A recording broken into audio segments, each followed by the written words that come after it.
Alright, welcome back to Dragonfall. We are back to opening doors. What have we got in here? Looks abandoned, mostly. We'll get the pickups first. 15 new yen. Some interesting stuff. The communion speaks and we listen. Give yourself willingly. Join us and be rewarded. Definitely sounds like a cult thing. Send to the stash. Hold on a second. Oh, come on.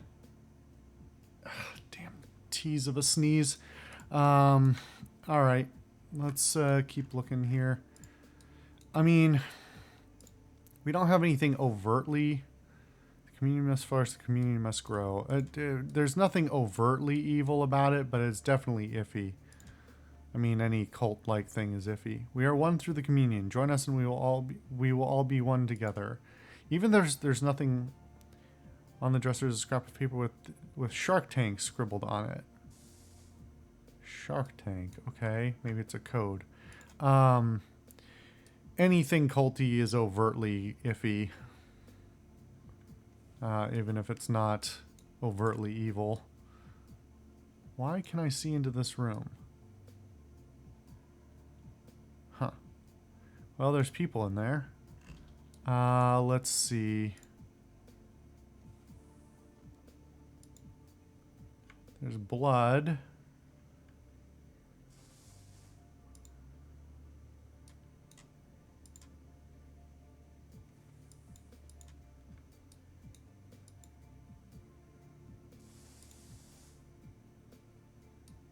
There's a bunch of people, including someone named Franz. What's up with you, Franz? We're going to find out in a second, right after I quick save. Since I don't think these people are going to shoot me. They don't look like they're armed, but you never know. A group of metahumans huddles together, their eyes wide with terror. Many of them have scrapes and bruises, and a few have more serious injuries. Their clothes are tattered and stained. At your approach, a disheveled-looking middle-aged man steps forward, placing himself between you and the main group. His hair is badly matted, and a pair of battered reading glasses hang from the bridge of his nose. Who are you, may I ask, and what are you doing here? Nobody important, just passing through. Who are you? My name is Franz. These are my friends and my wife. We live together. Well, we used to live together up on the 3rd floor. You used to live upstairs? Yes, until about a week ago. Then the Magnificer's pets moved in and we had to run for our lives. Spirits, you mean? He nods, a look of pure misery on his face. They're always summoning the damned things, but last week they lost control of a handful. Before we knew what was happening, they were running wild in our living room. We tried to protect ourselves, but we were no match for them. He shakes his head, a haunted look in his eyes. We had no choice but to leave everything behind. We've been scraping by down here ever since. Franz takes a moment to collect himself. When he speaks again, he sounds more composed. At least Janet is letting us use her Matrix uplink. We can still afford to feed ourselves thanks to her. Oh, apparently we could talk to Janet.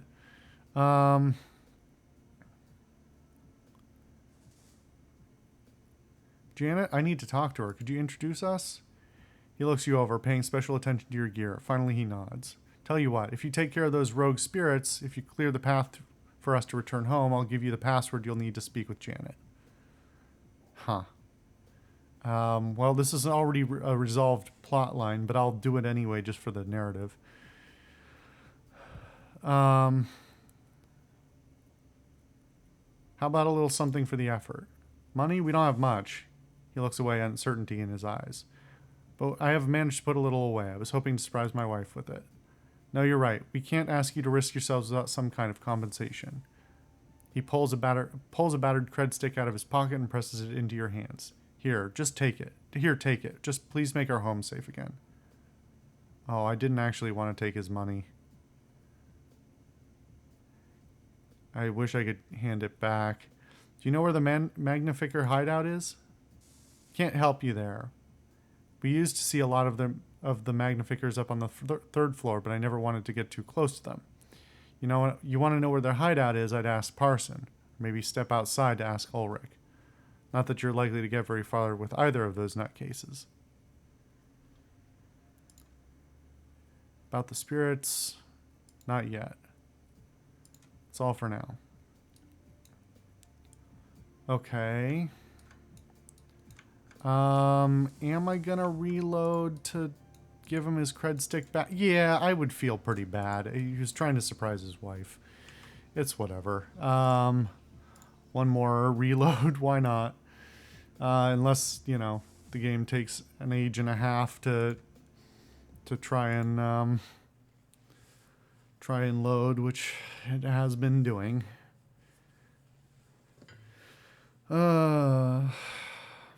It especially irks me because there's just no indication that it's doing anything. I've tried looking at what my computer is doing in the background, whether it's actually trying to load, and it just seems to be doing nothing until this thing loads. So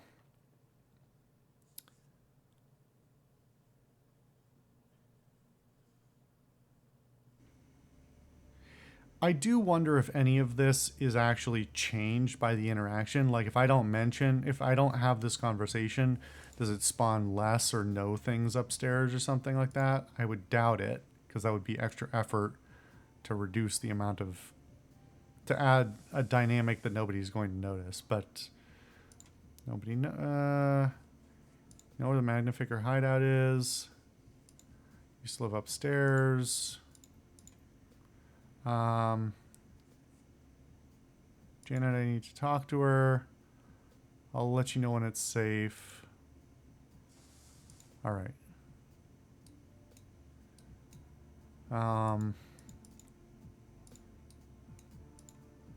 All right. Is this the whole floor? I guess this is the whole floor. I actually thought there would be more. All right, well, up to the third floor then, I think. Quick save again, just for safety, since the game likes to crash.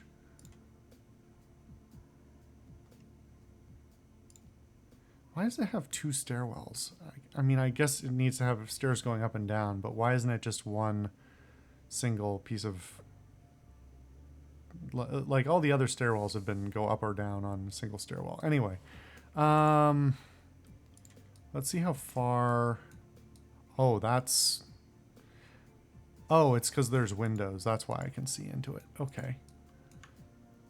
All right, we can ignore those doors for a bit.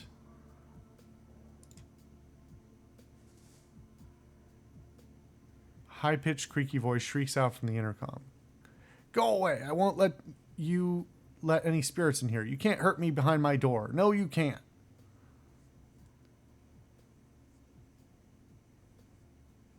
If I were a spirit, would I be using the intercom? The voice becomes calmer and lowers in pitch. Huh. I guess I've never heard of a spirit using an intercom before. That's a really good point. Are you here to save me? No worries. There aren't any spirits out here, so it's safe to open the door. There was a long pause. All right, I'm going to let you in, but be cool, okay? I mean that. No funny stuff. You hear a great deal of fumbling on the other side of the door. Finally, the lock unlatches with a click.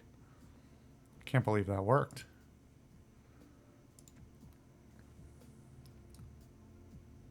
All right. The man waiting on the other side of the door is wild-eyed and bedraggled. He looks as though he hasn't eaten in weeks. There's almost no flesh on his bones. His beard is long and tangled, and his jacket is smeared with grease. He nearly jumps out of his own skin at the sight of you. Who are you? Are you part of the communion? Have you come to take me back? Please, no, I don't want to go back. He spits and claws at the air in front of him, as if fighting off an invisible attacker. All the while, his eyes are locked on you. No, it isn't safe. The spirits, it's not safe.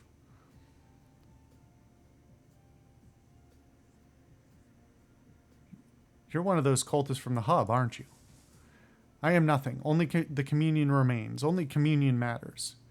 His eyes roll in his skull, and a thin stream of drool runs down from the corner of his skull. The hub. Yes, it is the source, the font, the home. It calls. It calls, and I must answer. He clasps his hands in front of him, pleading. I must return. I must rejoin, but it's not safe. Tell me more about the communion. The communion is all of us. It is togetherness and the joining. It is togetherness, the joining. Something is taken. It must be taken. And in return, so much is given. His voice raises in orgiastic glee. It's all yours for the receiving, for so little taken. We join together in the communion. It makes us strong. It feeds us. It nourishes us. We belong to it, and it belongs to us. The cultist shakes his head violently from side to side. Nothing must separate us.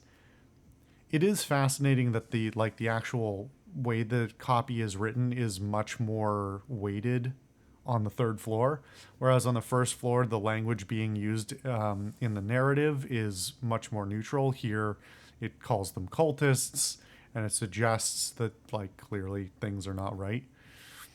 How does Parson figure into all of this? Brother Parson brings us us communion. He speaks for it, and it speaks through him. He guides it, and through him it guides us. You must speak to Brother Parson. He will make you understand. He will make you listen. Through him, the communion will spread and grow strong. You speak about the communion as if it were alive. The communion speaks, and we must listen. All who listen will hear the communion and be forever changed. Smell does not matter. Without the communion, nothing matters. I must rejoin. I must. Help me rejoin. Help me to hear it again. Yeah, at the beginning he said he didn't want to go back. Didn't he? I don't know about this communion thing. It doesn't seem to be doing good things to your state of mind. Lies, deceit, you seek to deprive us, to remove us, but you cannot. You will not separate us from communion.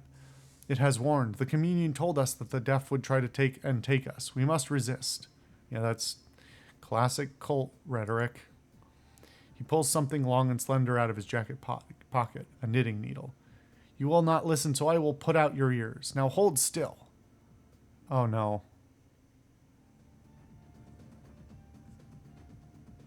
I didn't want to do this.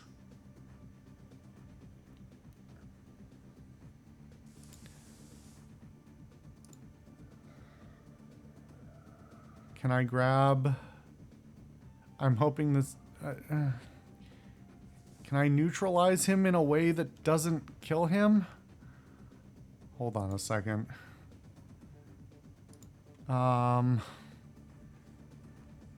Let's see. I'm just looking something up.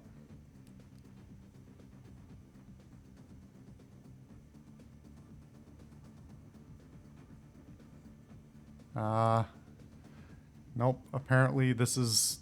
If you don't just let him go back, he tries to kill you. So that's all it is. That's a bummer.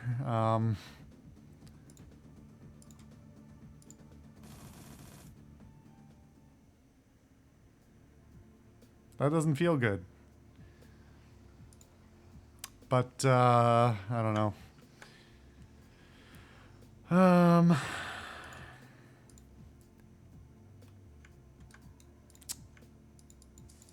Yeah, I guess that's that.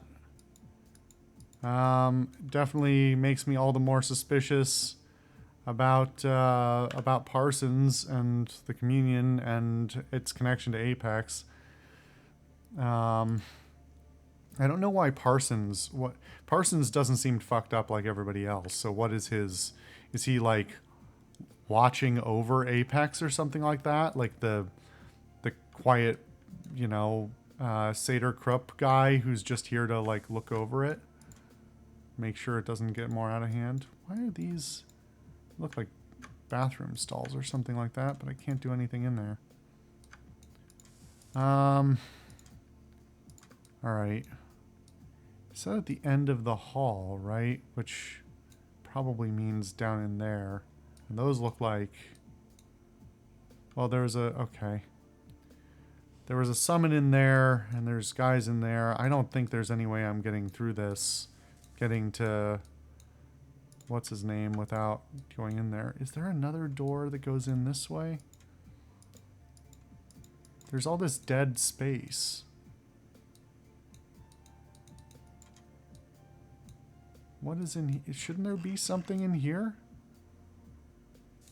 That... I mean, there's... I can see something. There's like a storage closet or a toilet or something in there. Well, it's not ideal. Alright, before we go any further, I think we're gonna take a break. See you guys for more next time.